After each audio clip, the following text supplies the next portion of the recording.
It's a new season. We've got a new format, but we still have the best bowlers in the world. The 1998 PBA Tour begins today on ESPN.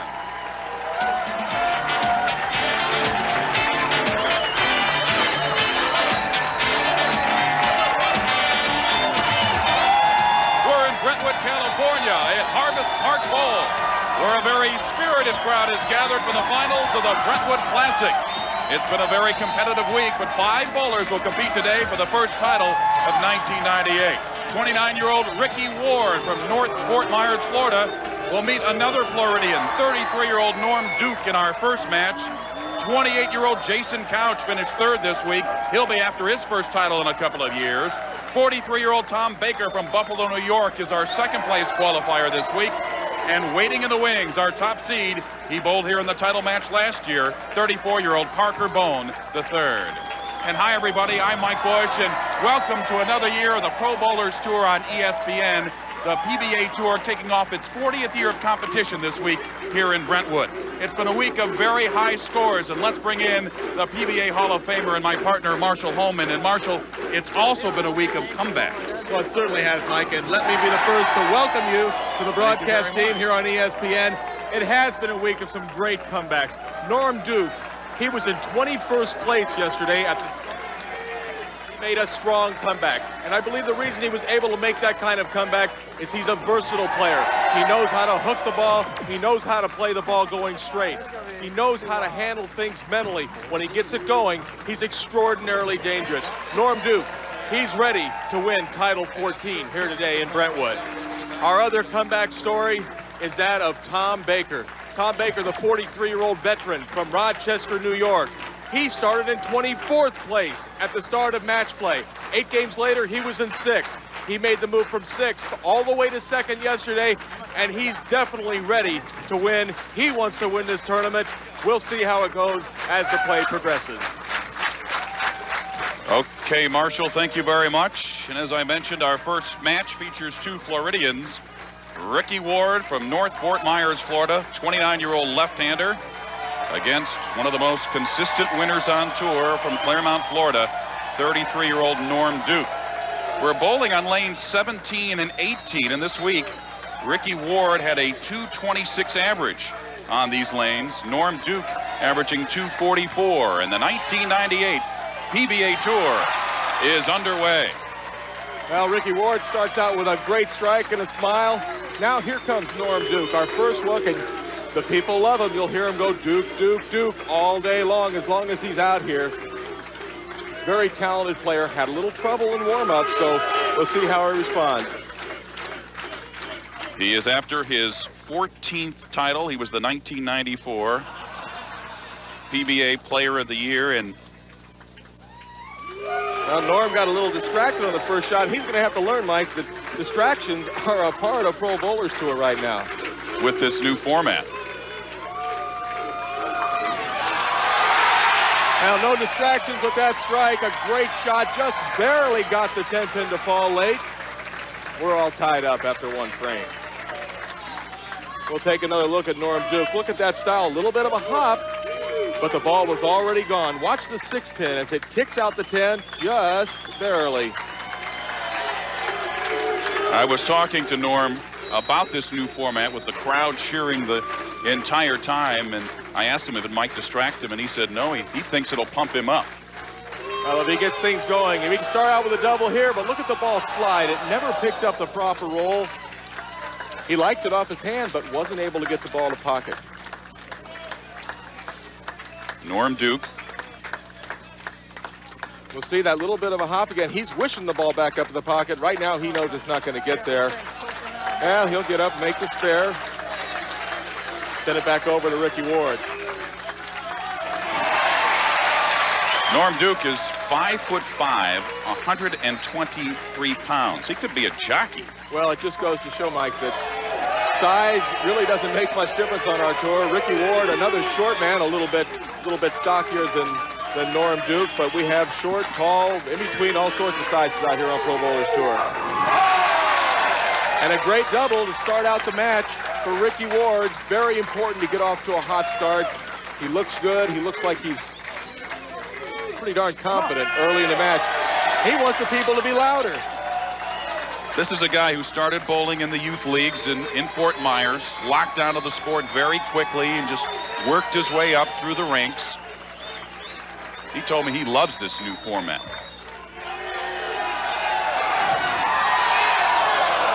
Ooh, the messenger just goes right in front of the 7-pin. Ricky Ward, a player that, as I've said in the past, is not extraordinarily flashy, but gets the job done and is not afraid to throw the strikes when he needs them. So take a look at the pin action. You can see the head pin go in front of the 7. No problem making that spare. Ricky Ward, the 1991 PBA Rookie of the Year, and Norm Duke down 9 into the 3rd frame. Well, he made a good shot here in the 1st frame. Got the 10-pin to fall out at the last minute. Needs to start striking and leaves the solid 10 that time. Actually, looked like a better delivery than he had in the 1st frame, but not as good a result. Well, as we were watching him in the warm-ups, you said he was struggling.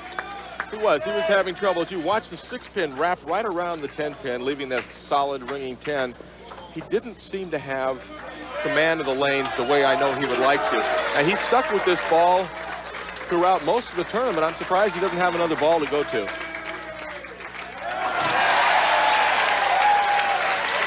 Norm Duke, a player that can throw the big hook or the straight shot. He's opted for the straight shot. He tried to hook the ball a little bit in practice, but was not able to get it back. Norm Duke working on a spare into the 4th frame.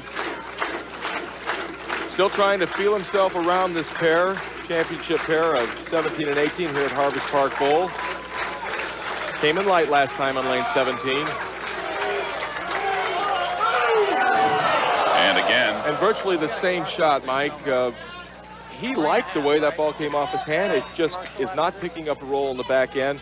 He leaves the difficult 210 split. He'll throw the ball fairly direct and hard at this shot. You can see the ball just not quite getting up to the pocket. Could have easily just left the 2-pin, but the 10-pin stands as well.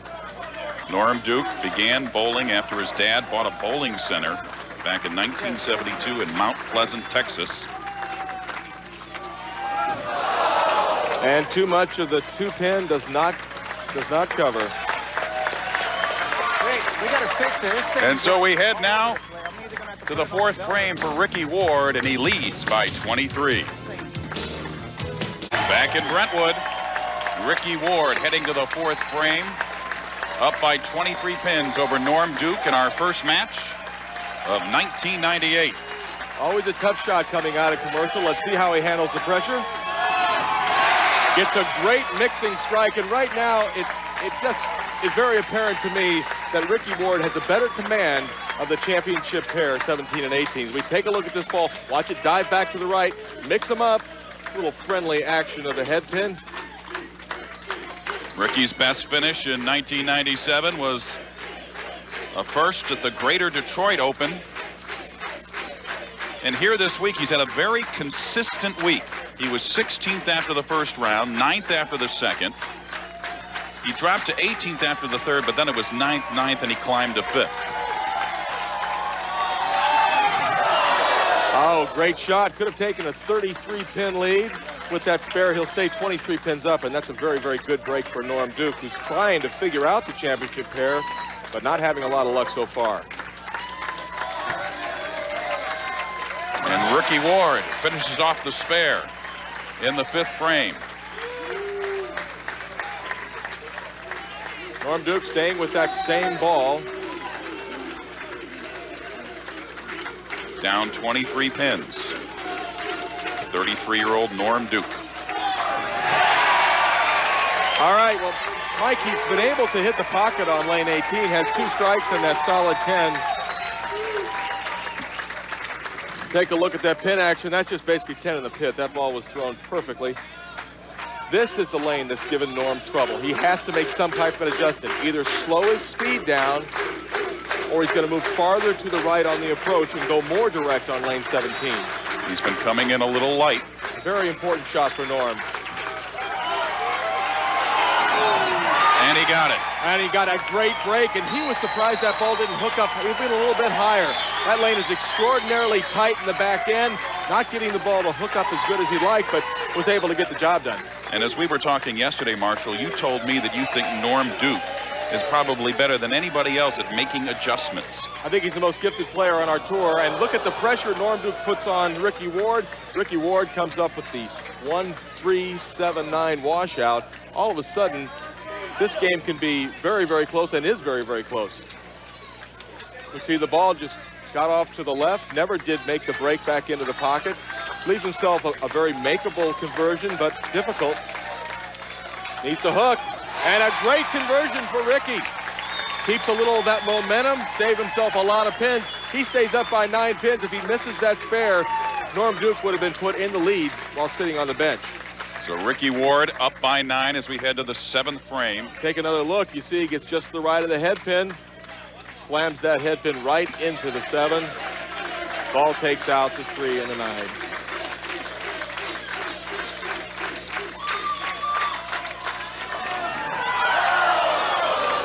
Not quite. Tried to get there, but a little bit of a soft 7. Now an 8-pin lead with a conversion, and Norm Duke is right back into the match. Ricky Ward gets the spare in the 7th frame, but Norm Duke with a chance to take the lead when we come back. And Mike, I use the PBA internet site in order to update myself prior to coming down and doing the telecast. I want to see what's happening in the first day or two of a tournament, and when I'm not on site, I dial it up.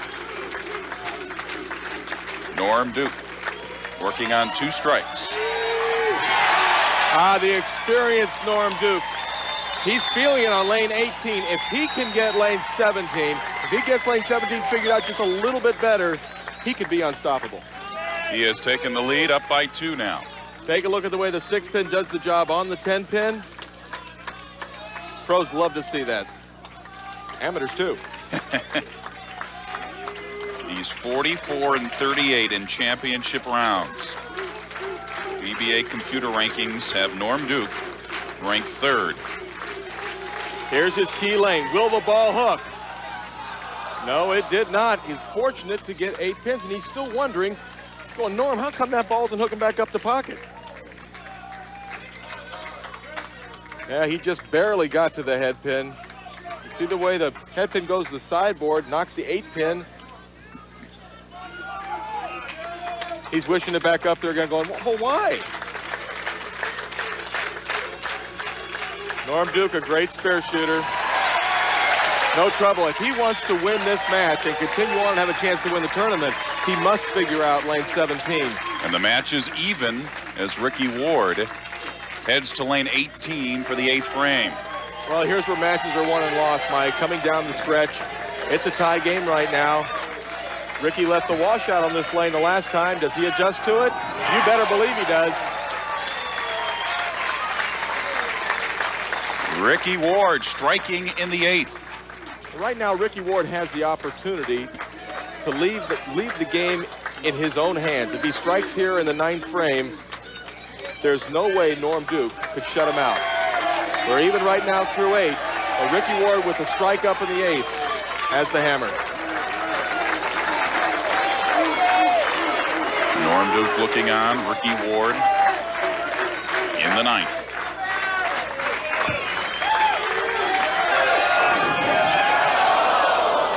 And really a bad break. That's the kind of hit that normally would carry on Pro Bowlers Tour. That light hit, mixing the pins up.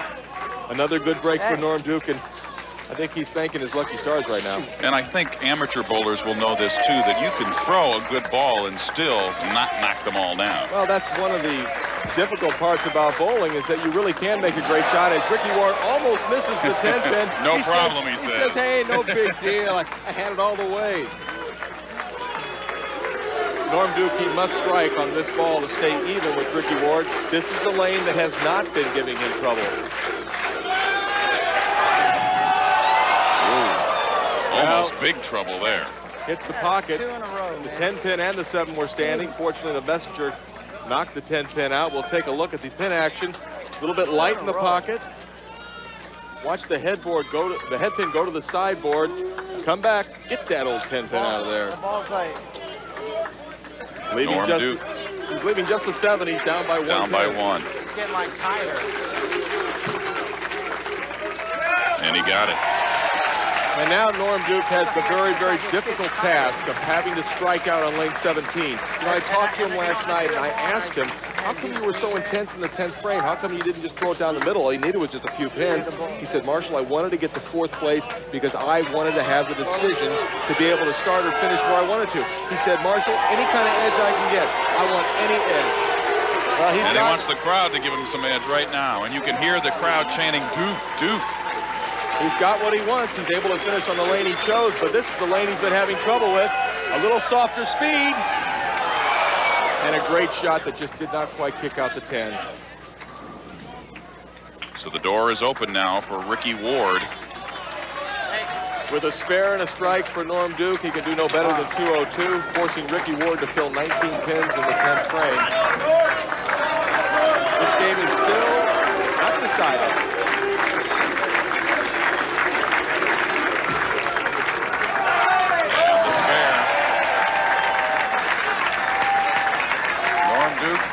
With a spare in the 10th. Now important for Norm to get every last pin he can. He doesn't want to give too much room to Ricky Ward. Now to Norm's credit, he made the best shot of the match on lane 17 in the 10th frame. Once again, as you said earlier, sometimes great shots don't strike. That was the case with Norm. And the pressure now on Ricky Ward.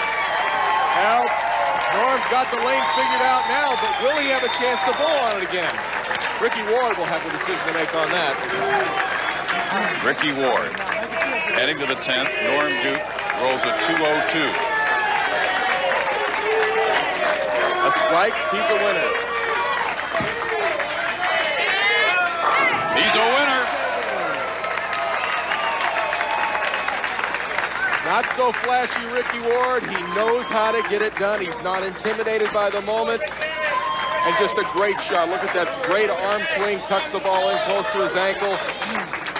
Beautiful roll. And we'll take a look at how happy that made Ricky. He knows he's a winner. Just has to make sure he doesn't do anything too stupid here. Well, he gets 8. All he needs to do on this ball is just get one of them. If he gets one of these 2 pins, I think I'll go out on a limb and say that Norm Duke has done bowling for the day. Ricky Ward will advance to go against Jason Couch on this thing. Unless, you know, barring something absolutely amazing, it's not going to happen. He's your winner. And so Ricky Ward finishes off Norm Duke in our first match of the day. Ricky Ward. Good start this year. Firing a 204, beating Norm Duke by just 2 pins. And the chance of Duke rained down here at Brentwood. But Norm Duke will watch the rest of the matches today. Ricky Ward moves on now to take out another southpaw, Jason Couch. And we'll have that match for you when we come back.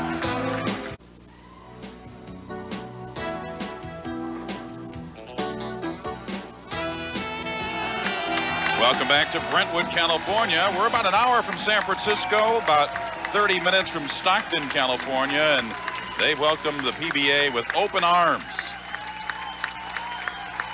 Getting ready for our second match of the day.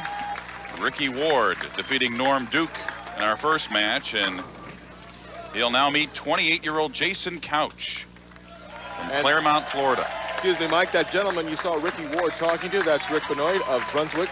He's a ball rep, and he's there to make sure that Ricky Ward is using the proper ball in the proper fashion. It's very helpful for the pros to have the ball reps out there telling them what they think may help them, give them a little bit of an edge. Jason had a terrific week this week. He was first after the 4th and 5th rounds, but he dropped to 3rd last night and was struggling a little bit. Well, he had a little trouble, Mike, and he was able, to his credit, to get it back a little bit in the last couple of games, because for a while... That's the mellow one, right? Excuse me, we got Brian Purcell, that's Jason's coach. He's got a microphone on, so we'll be hearing comments from him.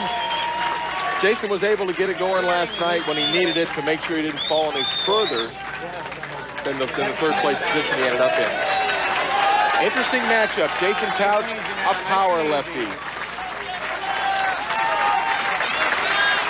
Ricky Ward, a stroker. He had a 214 average on Look it, baby.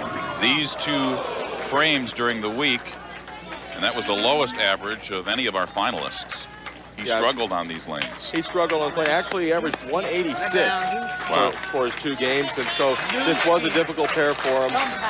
But that, that was yesterday. They're not worried about that. Block that out.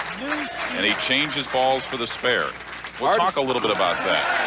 The reason they change balls, Mike, is they go to a ball that has very, very little friction to it, so the ball will slide down the lane. Gives you more of a margin for error. When I was talking to the PBA Hall of Famer Dick Weber this week, he was telling me that when he started bowling, that he would carry the same ball as Ricky Ward gets a strike in his first frame. His first couple of years, he used the same ball for 2 or 3 years, and now these guys will go from stop to stop with 10 to 15 balls. Yeah, that was back when Dick Weber first started out in the 50s, 60s. He was using rubber composition bowling balls, and most of the balls were about the same back then, and you could use it for a number of years. And not today. You've got guys here drilling 4 or 5 balls every week to try and combat the conditions. For an early double, Ricky Ward in the second frame. And he got it. He seems to be energized by the crowd, Marshall. Well, and there's no substitute for having a game under your belt. He's already acclimated to the lanes, while Jason Couch is still feeling his way out. Jason Couch, being a pro bowler, is the only job he told me he's ever wanted. Yeah, he's good at it. And another power shot leaves the soft 7-pin. A very good shot, as I'm sure his wife Kelly and daughter Courtney are enjoying watching Daddy at home. Well, take a look at the pin action, Mike. Watch the way the pins are scattering all over the place, going all around the 7-pin, but not able to get over to touch it.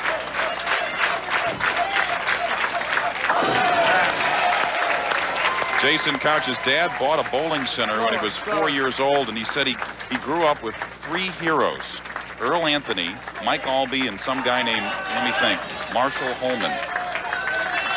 Oh my gosh, I don't even know. Sounds vaguely familiar. I guess I'm going to have to start being a little nicer to Jason Couch. Get out of clean. Get out of clean. He's down 11. He's hit the pocket both times. Left clean. the 7-pin. Oh. Now he leaves a solid 9, and there you see the power of a Jason Couch. Nice shot. Excellent shot. The ball showing absolutely no respect. As his ball rep, Brian Purcell, says, great shot. Watch the way this ball hooks through the 1-2 pocket and just totally avoids the 9-pin. He knows he threw a great shot. Doesn't feel very lucky right now. And he picked up the spare in the 3rd frame. Ricky Ward working on a double. Ricky Ward told me to get him in the right frame of mind for the TV finals, that he'll meditate, take a shower or a bath, close his eyes, think of good things, like a strike. Now you can see the different approaches that Ricky Ward and Jason Couch take. Jason Couch is a big hook, going way out and coming back in. Ricky Ward much more direct. Right now that direct route is getting the job done to the tune of every time he's hit the pocket, he's struck. Every time Jason Couch hit the pocket, he's got 9. 22-pin lead for Ricky Ward. Looking to stretch it to 32 with a strike here in the 4th frame.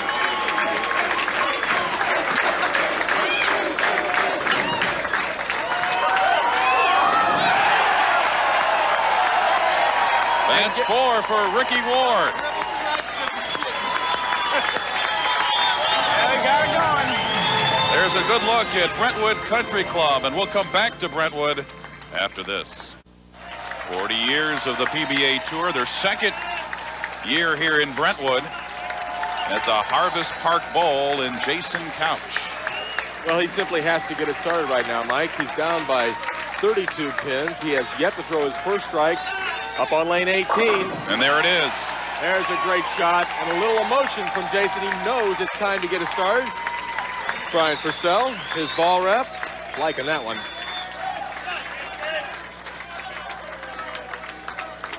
Once again, look at the power. See the way the 5-pin gets rifled into that 10-pin? That's a lot of strength. That's right, baby. Give me one of those. Tell me about ball reps and their relationship Well, to these bowlers. They're vital, especially in today's game with all the new kind of equipment. The reactive resin equipment can be very, very volatile. You need to have a ball rep who can put the right ball in your hand. Very much like trying to get a NASCAR ready for a race. You have to have it fine-tuned, get the suspension just right. That's what the ball reps do for the players. So like a crew chief is what you say. They are the crew chief. Very important part of the game. To cut the lead to 22 early in the game, but Mike, almost a must strike. And Jason Couch responds. And he seems to have some fans here in Brentwood as Ricky Ward comes up in the 5th frame. This shot is just high flush. Nothing you can say except you'd like to put everyone right there. Ricky working on 4 strikes now. Bowling on lane 18. Another great shot from Ricky. Ricky Ward, as I said earlier, not intimidated. His last title came last year in Taylor, Michigan. Who'd he beat? Well, some kid named Pete Weber. That's pretty stiff competition.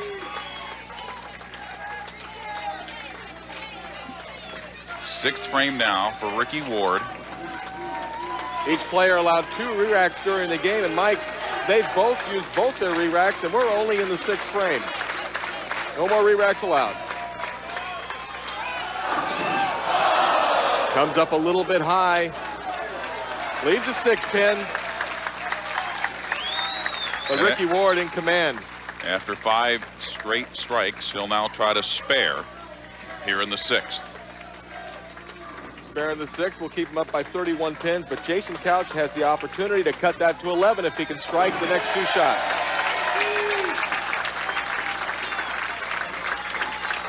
And so the door is open a little bit for Jason Couch, who won his last title in Indianapolis back in 1995. This was your 1992 PBA Rookie of the Year. And Jason's bowling goals are to compete successfully on tour. I think he needs to raise them a little higher. He's doing that. Oh yeah, there's one that'll get you pumped up. When you get that power messenger strike like that, I'm telling you, Mike, it energizes you. You can feel it all the way from your feet to your nose. Watch this ball go way left. A lot of power. He slingshots this ball back into the pocket. Messenger tomahawks down the 7-pin. That's a fun way to strike.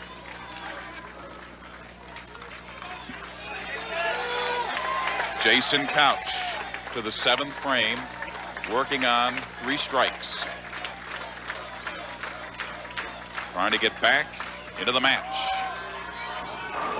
And he's way back in the match. He only trails by 11 pins, and he has really got it going right now. The PBA Tour begins today, its 40th anniversary season, and you can get a piece of the action. Our second match of the day, Ricky Ward. He led by as many as 32. His lead down to just 11 pins as he heads to the 7th frame. I don't know if Ricky is more concerned about this next shot or watching them do the wave. I guess the wave has been called off by popular demand. I thought the wave was called off in 1989. Well, we thought so.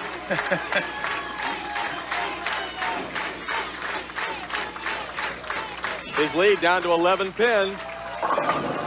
Oh. Kicks out the 6th, but leaves the 8th. Now only a 10-pin match. We'll take a look. It looked like a good shot when he let it go, Mike, but it starts hooking a little bit early. Cuts through the heart just a bit. Fortunate to trip out the 6-pin, leaving the very, very simple 8-pin conversion. And no problem for Ricky Ward. A spare in the 7th. And Ricky Ward moves over to lane 17. Well, it once looked like a pretty easy match for Ricky, starting out with the first 5. Jason Couch had after throwing his first strike in the 4th frame. It's turned out to be a very, very tough match. Up by 10. Virtually the same shot he threw in the previous frame, only this time he knocks the 8 out and leaves the 6. His ball's starting to hook it a little bit higher. He's got to make some kind of an adjustment, whether it be in his speed or moving further to the right on the approach and catching more oil in order to hold the ball in the pocket. And he picks up the spare in the 8th.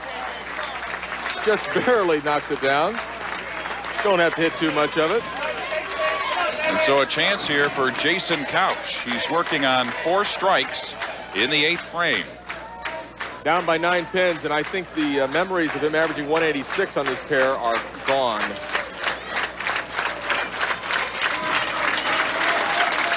This Delaney's been coming a little bit light in. Another power Not shot. anymore. When Jason Couch gets it going, he's got as devastating a strike ball as anybody on tour, and he really is a lot of fun to watch. You'll take a look at this shot going over around the 4th arrow, drifting out to about 8 board. Watch the 4 take out that 7, and the reaction of a man who likes what he's doing. You mentioned his wife Kelly and his daughter Courtney watching back home. Kelly pregnant with their 2nd child, who's due in August. Chance to strike in the 9th frame to take the lead, and he does it. Indeed. Jason Couch.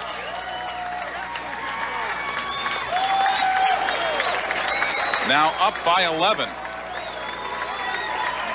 Once again, almost a carbon copy of his last shot. You'll watch the ball drift way left, come back and kick out that 7 pin. As we come back to live action, Ricky Ward answers with a strike in the 9th.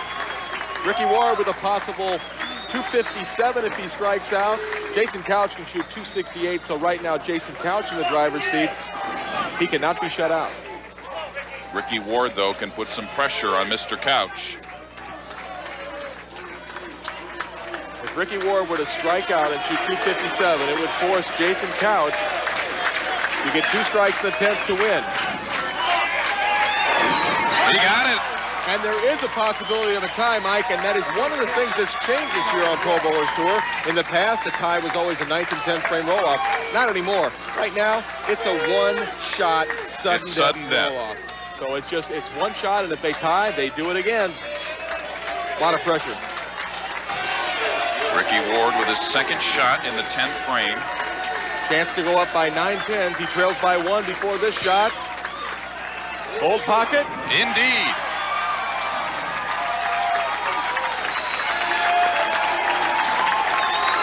Ricky Ward was 3rd in this event last year. He finished 3rd. He's trying to climb the ladder here in 1998. Just a great shot, the 2nd ball in the 10th. Now this shot is very important. Right now, if he strikes, it'd be 257. That would force Jason Couch to strike, get 9 and a spare for a tie, or 2 strikes to win. Get them all, Ricky. He did.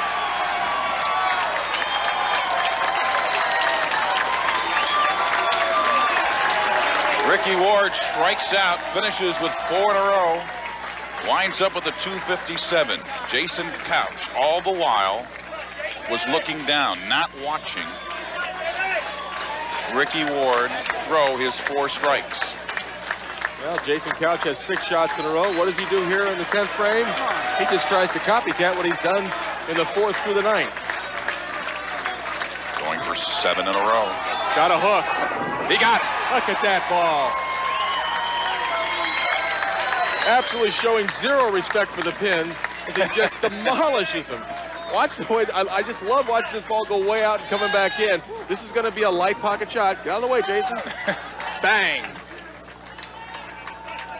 9 spare, a tie, a strike on this ball. Jason Couch will move on to bowl against Tom Baker. And if he strikes on this shot, he's going to come out of his shoes. He's really going to be happy. 2nd shot in the 10th frame. Anything less than 9, he loses. Less than 9. Did not make a good shot. Ricky Ward sitting on the bench, the recipient of an errant shot by Jason Couch. And what a sad way to finish for Jason. He bowled great, but the second ball attempt, a little too fast, didn't get the proper rotation. It's Ricky Ward to take on Tom Baker in our next match. What a terrific match. Jason Couch finishing with a 254. Ricky Ward finishing with a 257. And so Ricky Ward will move on to our next match as he watches Jason Couch miss that spare. Back in Brentwood, California, getting ready for match 3 at Harvest Park Bowl, our first event of the 1998 PBA Tour. And we want to welcome back Brunswick as a sponsor of the Pro Bowlers Tour. And now here is this week's Score More with Brunswick.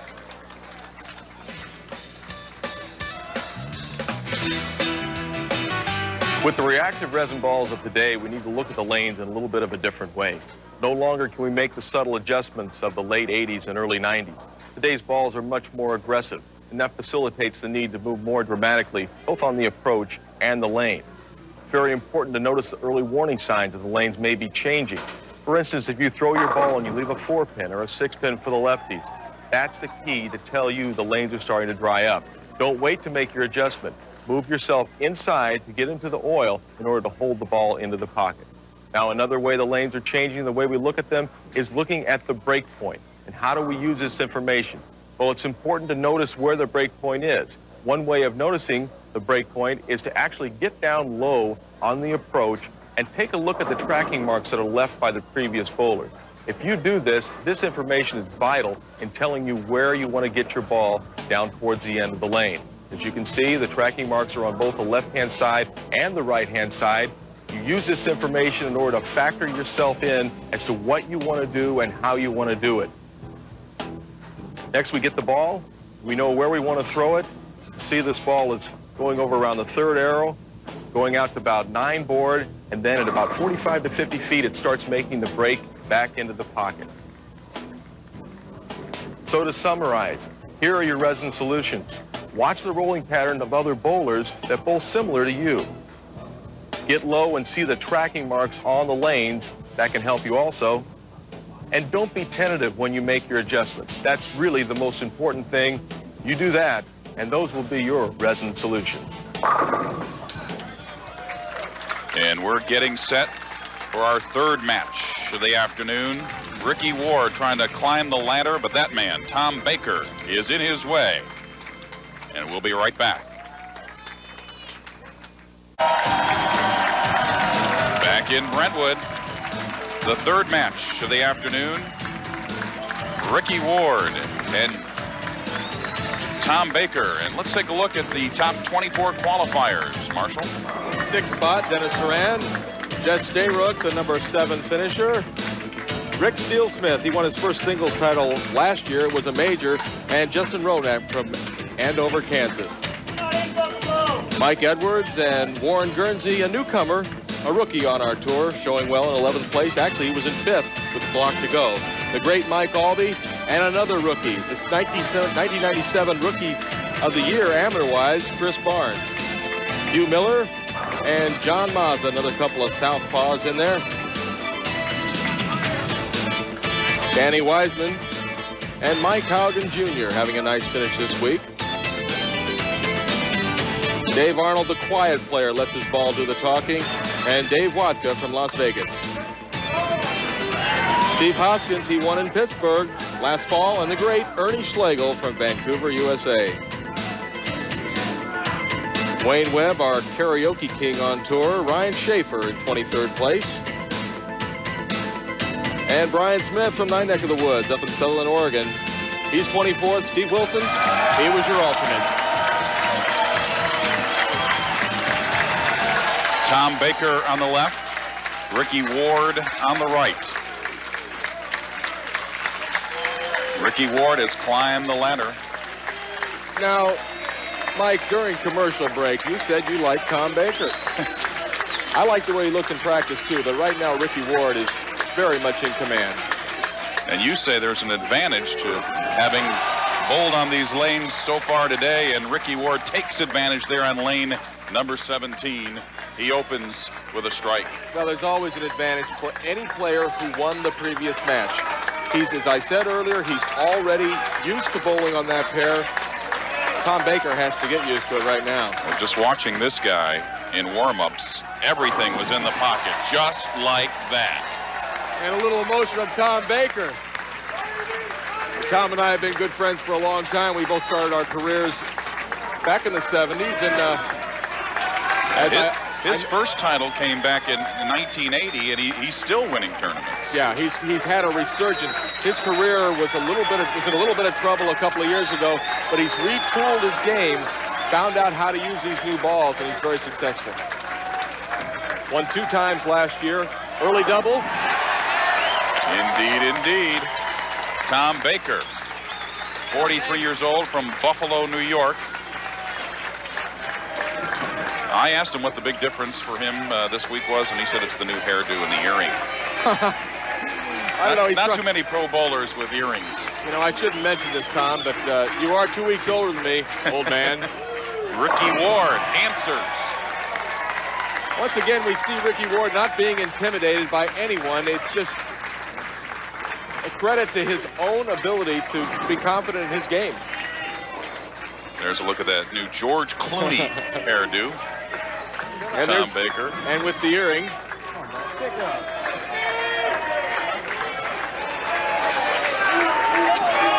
You know, the pressure is on these guys, but they all seem to have a good time once they get to the championship round. Well, it's easier, as we see Ricky Ward with 3 in a row. It's easier bowling on TV than it is making it. That may sound unusual hearing that from me, but it really is so difficult to make it to the top 5 that once you get on TV, I think you can relax, a little bit. Not much. Our statistician, Harry Sullins, he just showed me a little sign that said, "Go Bakes." Bakes is Harry's roommate, so let's see if he can do it. Indeed. A great shot on lane 18. Tom Baker. We mentioned he actually had some pretty good years in the 80s and slumped early in the 90s after wrist surgery. And now he has that new stance where he crouches down just a little bit. And he says the way he's throwing the ball doesn't put as much pressure on that wrist. He's found something that works for him. The one thing he has never lost was his great enthusiasm to be a professional bowler. As he goes for 4 in a row, that's got to get. That's got to get. I guess it got. What a great break. 4 in a row for Tom Baker. Let's take a look at this shot. Mike, the ball just doesn't start making its move soon enough, but just barely tickles him over. Something knocks over that 7 pin. Ricky Ward in the 4th.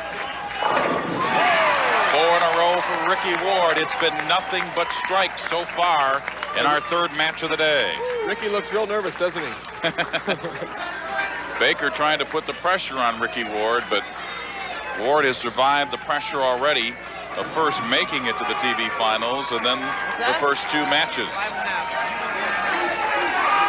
We're all even after 4.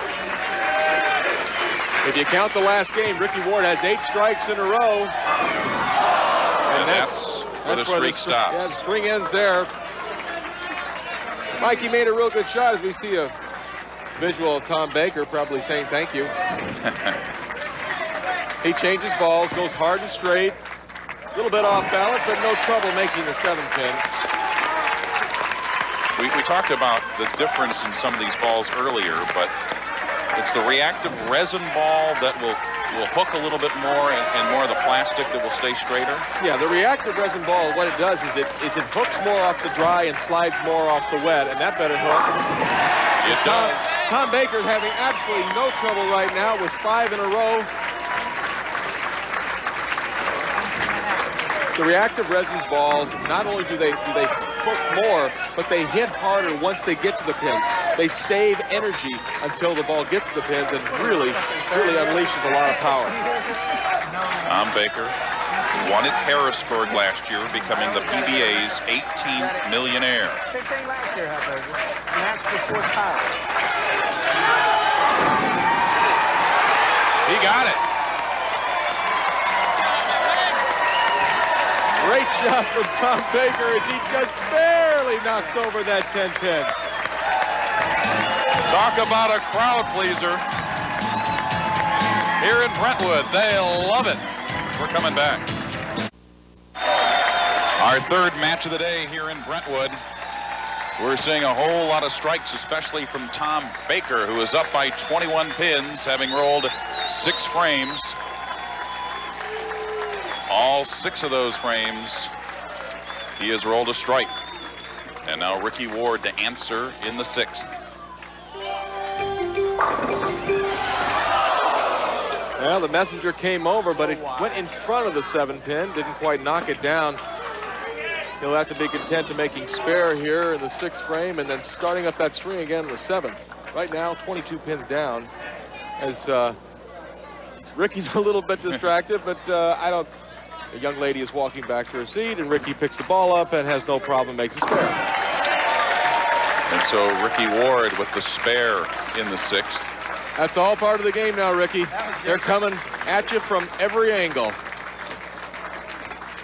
Ricky Ward was in our first match, and he beat Norm Duke. Moved on up the ladder to Jason Couch, and he knocked him off by 3 pins. And he strikes here in the 7th. Just to let Tom Baker know he's still around. And, you know, I don't think it's too early to start talking about it right now, Mike.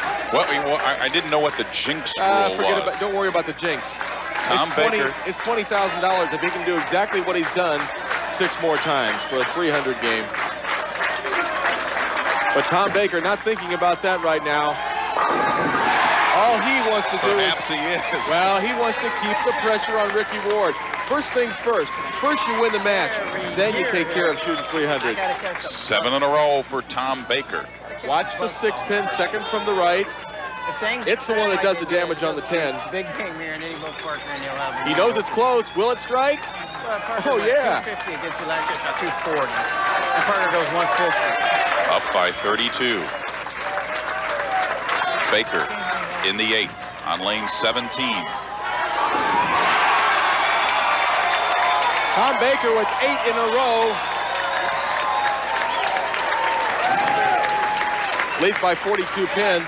The best that Ricky Ward can shoot, 268. Tom Baker, if he were to go, I don't want to jinx you on this, Tom, but if you went 9 spare, strike spare, you choose 279. We all know Baker's working on a 300 game. Ricky needs this. And Ricky got it. Staying in touch with Tom Baker, only trailing by 32 pins. I mean, what do you have to do, Mike? He's got 4 in a row, a couple of spares, and a double. I mean, that's not too bad a bowling. And he trails by 32 pins. As if there wasn't enough pressure on Tom Baker, Ricky Ward trying to add just a little bit more. Well, if Ricky Ward can get the strike here in the 9th frame, it'll put a lot of pressure right back on Tom Baker. Looks good. Strike in the 9th for Ricky Ward. You know, maybe this could work in Tom's favor.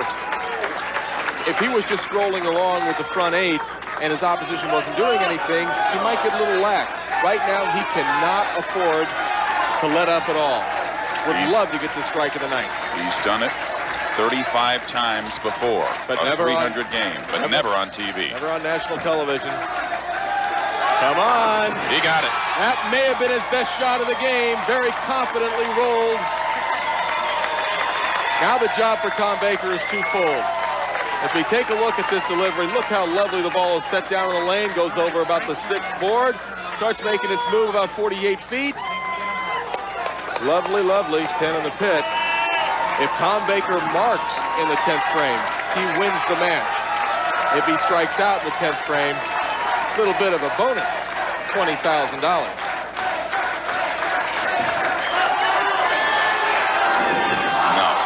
He could lose this match. Now, remember, in their first match, Ricky Ward is checking the scoreboard right now. Well, if Tom Baker makes a spare, if he makes a spare, he wins. This is the same lane that gave Norm Duke trouble. Remember, Norm Duke could not get the ball to get up to pocket. Just a little more adrenaline, a little more speed. He leaves himself the 2-8. If he gets 9, he'll shoot 266, and Ricky Ward would need 2 strikes and 9 to win. Still a tall task for Ricky. But with a spare here, he wins. Oh, he Look got at that one, baby. He says, okay, I didn't shoot 300, but I'm bowling for that title. What a great conversion for Tom Baker, the veteran player. Veteran players generally better spare shooters. We see Tom switch to a ball that goes a little straighter, plays it over the third arrow, has to get to the left-hand side of the 2-pin, kisses it right into the 10, and he's happy. That'll do it. There's your winner. Tom Baker defeats Ricky Ward in our third match of the day, and he advances to the final match. Let's watch Tom Baker on that split one more time. Just enough of the 2-pin to knock it into the 10. And that was your winner. And if you can't react on a shot like this, you've got no blood going through your veins, Bakes. Yeah, he's breathing. And now he's got a big smile on his face. And standing in the way of Tom Baker and Ricky in his Ward. first championship, Parker Bohn III. Ricky Ward. Excuse me, Mike. Ricky Ward, he's going to shoot 268 this and game. lose. And he's going to lose. The strike here is 268. Tom Baker shoots 277. And I'll tell you right now, I don't think Tom gives any bit of emotion as to whether he didn't shoot 300 or not. I don't think he cares. He's just happy to win the match. Ricky Ward finishes with 266. Ricky Ward shoots a terrific 266, but he loses to that man, Tom Baker, who comes through with a 277 and advances to the championship round against Parker Bohn III. 43-year-old Tom Baker will be going for the Brentwood Classic Championship when we come back.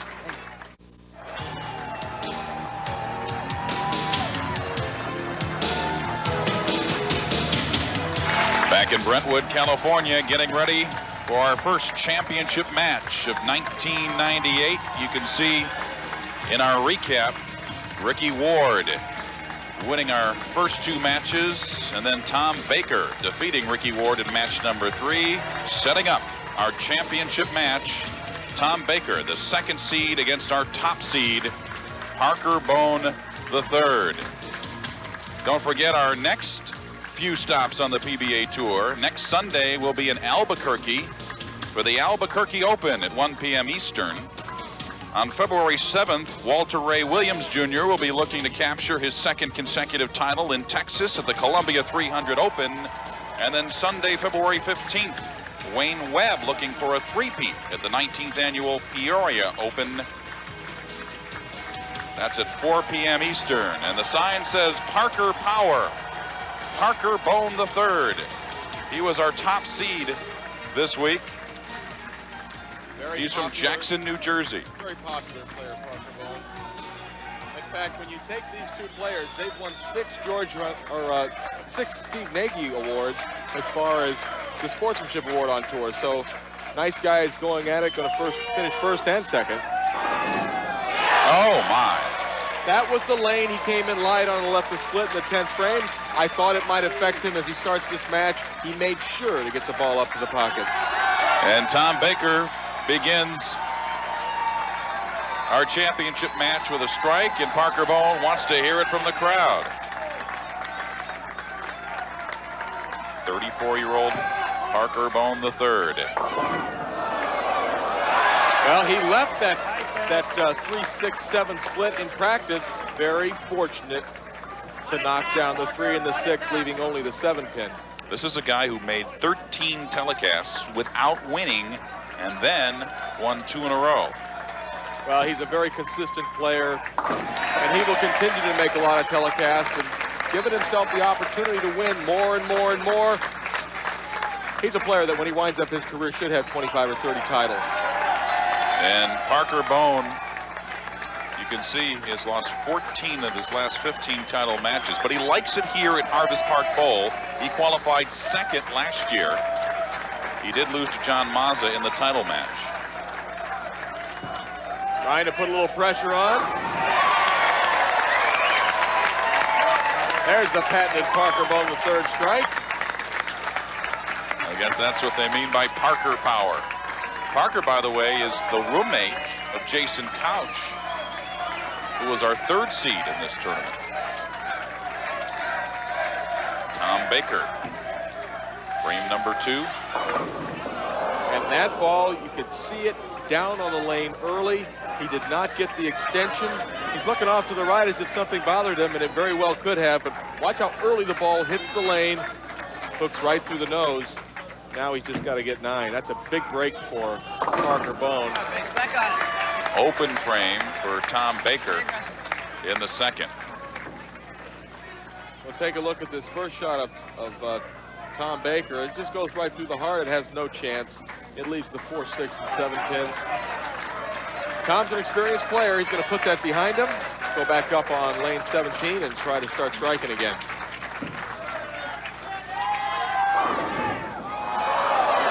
And a great shot. Just barely gets the 9 pin out of the 4-9.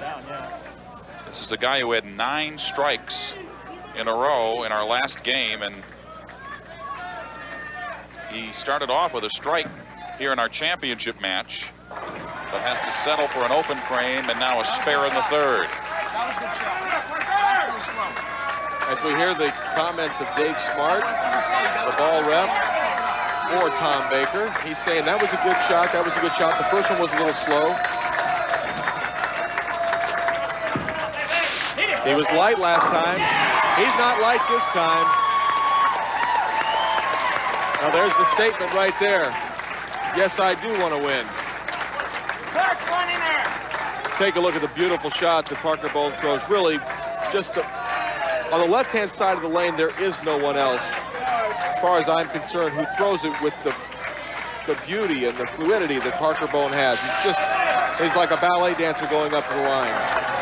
He told me he was pretty good quickly when he took up bowling, and then he got some help from 3 pretty good bowlers who taught him how to do that. Well, that's what you need to do when you come out in a title match. Show your power early. Talk about the Parker power. Watch where this ball ends up. High flush in the 1-2, and really not much of a chance for anything to stand. Tom Baker finds himself in a 32-pin deficit. That's got to stop hooking. It does. And so Tom Baker with a strike in the 4th of our championship match. He's talking about Parker Bohn and those 3 bowlers who helped him. You know, he grew up in New Jersey, close to Dave Davis, Johnny Petraglia, and Mark Roth. Some pretty big names, and he said they all helped. Well, he was very fortunate to have great players like that help him out when he was a youngster. But right now, Tom Baker needs to help himself out, start to double him. And he does. Tom Baker with 2 straight strikes. Ball a little light in the pocket. Bakes mixes them up. Cuts that deficit down to 22. He knows he needs a strike. It's the 5th frame. He has to start now. All right. So Parker Bohn now in the 5th frame of our championship match. Working on 3 in a row. Make it 4.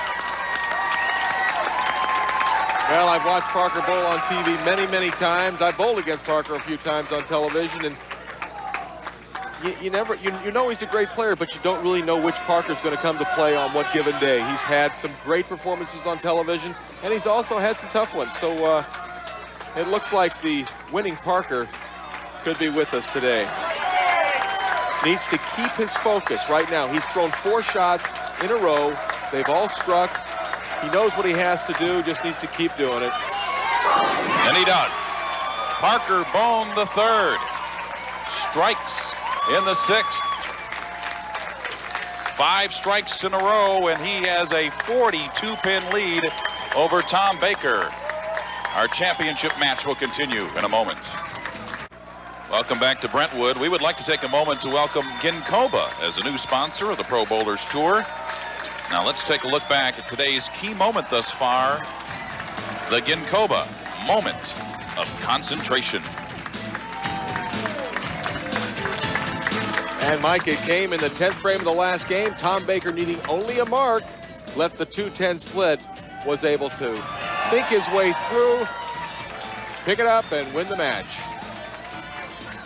And that's today's Ginkoba moment of concentration. Think better. Think Ginkoba. It has been Parker Power so far in our championship match, much to the dismay of this man, Tom Baker. He's down by 42. Well, you would have almost expected the exact opposite so far this game, but Parker Bohn feeling very much at home on the lanes right now for a triple.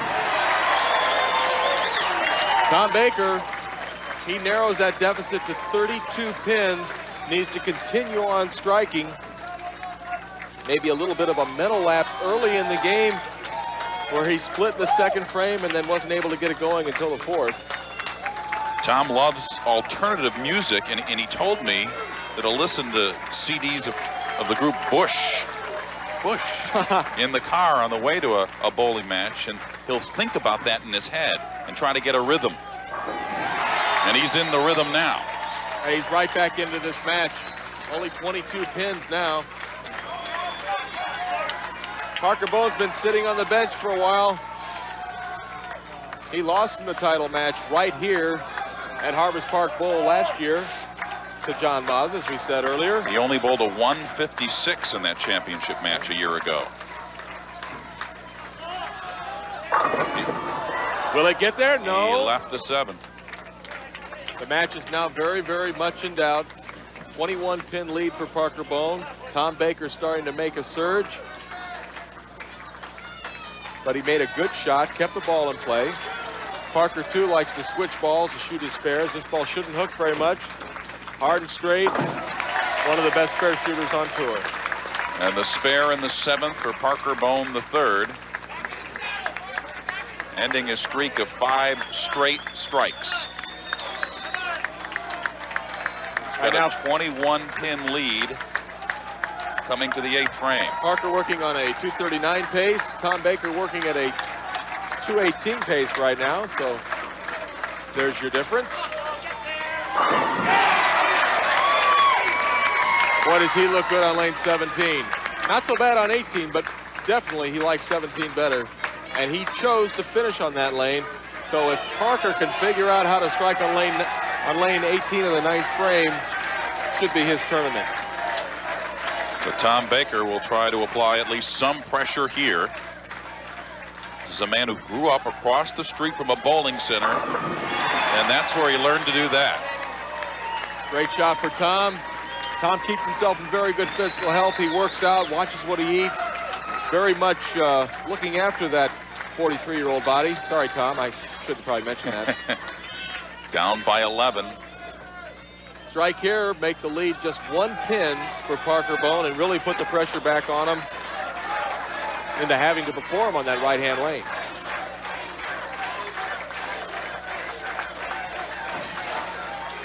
Tom Baker.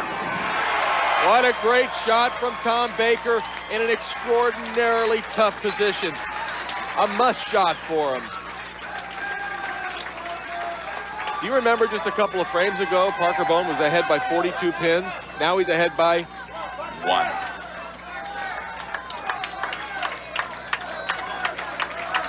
Parker Bohn the 3rd from Jackson, New Jersey. He's 34 years old. And just a little bit high, leaves the fast 8, the 6-10. The last shot on that lane, he came in just a little bit light. He may have made just a slight adjustment in his delivery. Pretty bad break, not getting a strike there. That was a good shot. Well, he's bowling much better than he did in the championship match a year ago. May end up with the same result with the way Tom Baker's going. Right now, Parker Bohn, his chance, 249. Tom Baker can strike out for 258. He cannot be shut out. Puts himself in a pretty good position. That's why it was so important for Parker to strike in the 9th frame. Parker taking a re-rack. This is his last one of the game. Tom knows what's going on. He's just sort of sitting back and relaxing. This is a guy who lost money his first year on tour, broke even his 2nd, and since then, he's been collecting some big paychecks. There was a bad shot that he got away with. He knows he stole one there. Ball was down early. Ball was right at his target. Ball got 10 pins. He rolls a strike. That On could his have been first shot in the 10th frame. And it could have been the tournament for him right there. That ball could have easily been a split. But, you know, when you put yourself in position often enough, you're going to have good breaks and you're going to have bad breaks. And maybe Parker was due one. But I wouldn't try and throw that same shot if I was him. On lane 17 in our championship match. Much better shot. And the 7-pin is still there. Well, no matter, it really doesn't make any difference what Parker does with this shot right here. If he picks it up 239, if he doesn't 238, he forces Tom Baker to strike in the first ball of the 10th to win this tournament here in Brentwood, California, Harvest Park Bowl. And so the pressure now on 43-year-old Buffalo, New York native Tom Baker. A man who qualified 24th. I don't think he expected to be in this position come Qualified 24th. Only 14 men have qualified 24th. Will it be and 50? have won a tournament. No, it will not. He got slow. Parker Bohn is your win. Parker Bohn is your winner. He got slow. He got careful. And you can see the reaction from Parker Bohn III, who really had a tremendous week, as did Tom Baker. And a big round of applause for Tom Baker.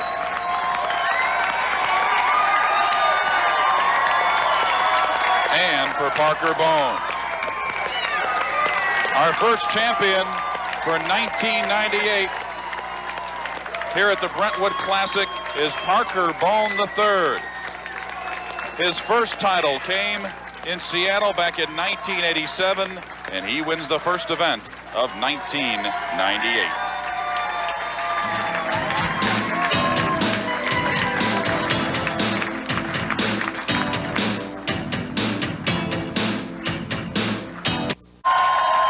He was in our championship match a year ago and couldn't finish off John Mazza, but it's better the second time around for Parker Bohn III, the 1998 Brentwood Classic champion. And for our presentation, let's go down to Marshall Holman.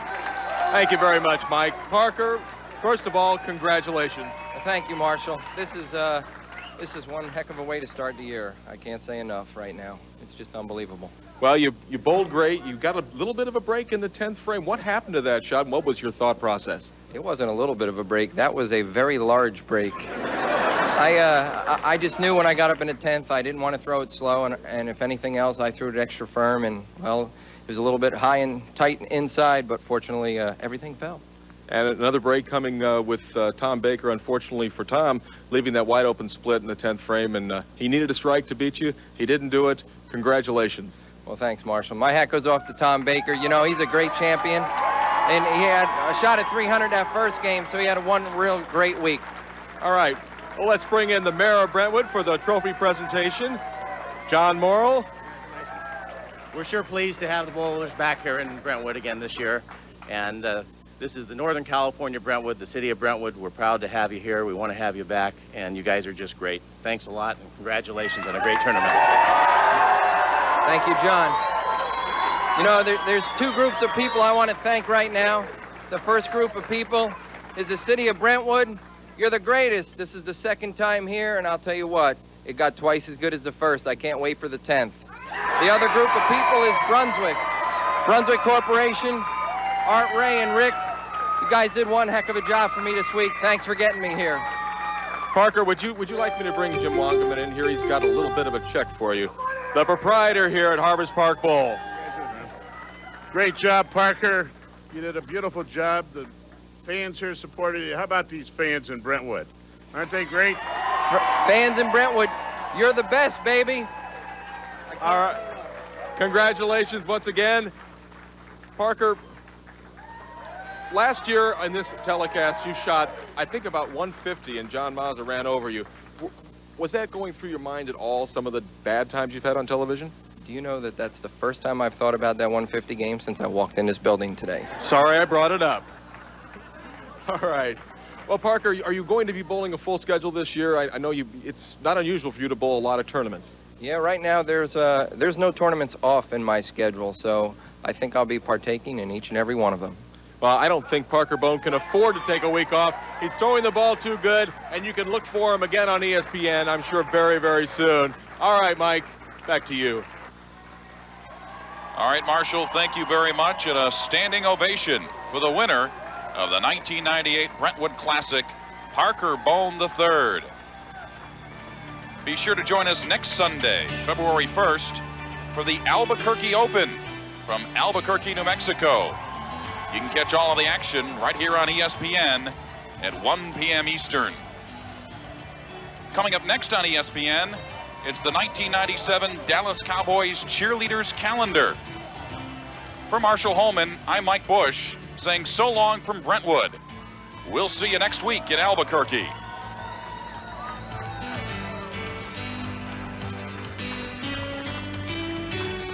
This has been a presentation of ESPN, the worldwide leader in sports.